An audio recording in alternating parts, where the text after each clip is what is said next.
Heureux de vous retrouver, mesdames et messieurs. Merci de nous rester fidèles. Vous êtes bien sûr Sunu Kaddu TV.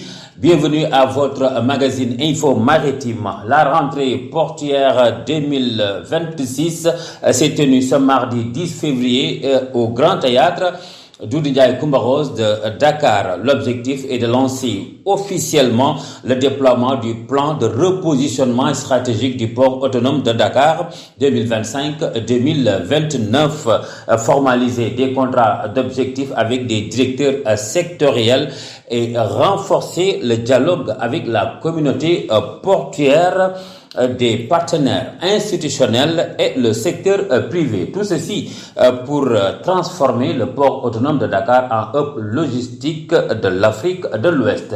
Le ministre des Pêches et de l'économie maritime, Dr Fatou Diouf, a présidé la cérémonie. Compte rendu.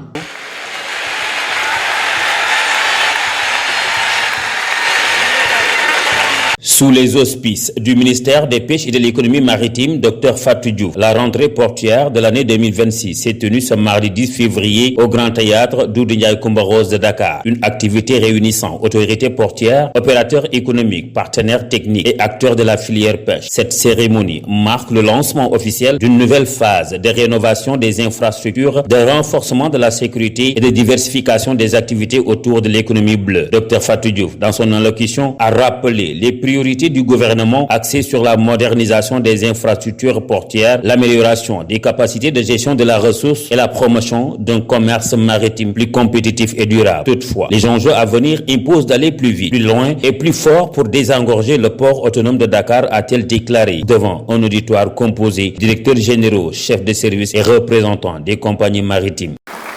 Je voudrais à ce niveau saluer les réformes engagées ces dernières années sous la direction éclairée de Monsieur le Directeur Général du Port Autonome de Dakar, notamment en matière de modernisation des opérations portuaires, d'amélioration de la qualité du service, de digitalisation progressive des procédures et du renforcement du rôle du port dans la gestion des ports secondaires et des corridors. Toutefois, les enjeux à venir nous imposent d'aller plus vite, plus loin et plus fort, à savoir désengorger durablement le port de Dakar, réussir le développement du port de Ndayane, améliorer la fluidité des corridors, notamment Dakar-Bamako, renforcer la logistique multimodale et positionner durablement le Sénégal comme hub maritime et logistique de référence en Afrique de l'Ouest. Le président de l'Assemblée nationale, venu présider la cérémonie, le ministre en charge du transport et des infrastructures de la République du Mali, le directeur général du port autonome de Dakar et le représentant des acteurs portuaires ont salué la vision de l'État, tout en insistant sur la nécessité d'un calendrier réaliste et d'un cadrage clair des responsabilités. Ils ont également souligné que Dakar, en tant que hub stratégique dans la sous-région, peut devenir un modèle en matière de gestion intégrée du littoral et de chaînes logistiques maritimes. Faire du port un moteur encore plus puissant de souveraineté économique, de compétitivité et d'intégration sous-régionale. Dans cette optique, nous devrons œuvrer à faire des corridors Dakar-Bamako un modèle de coopération exemplaire dans l'intérêt des peuples frères du Sénégal et du Mali. Au-delà de cette symbolique, il s'agit pour les portuaires que nous sommes de l'amorce d'une nouvelle approche systémique de la plateforme portuaire sénégalaise. Pour y parvenir, nous devons intensifier le dialogue public-privé, structurer le partenariat et concentrer les investissements sur les projets à fort impact. Un avis partagé par Dr Fatou Diouf qui ajoute que ces défis se sont accentués avec l'avènement de l'exploitation des ressources gazières et pétrolières offshore. Ces défis se sont accentués avec l'avènement de l'exploitation des ressources gazières et pétrolières offshore dans un contexte exigeant un nouveau cadre de planification, de pilotage et de décision stratégique.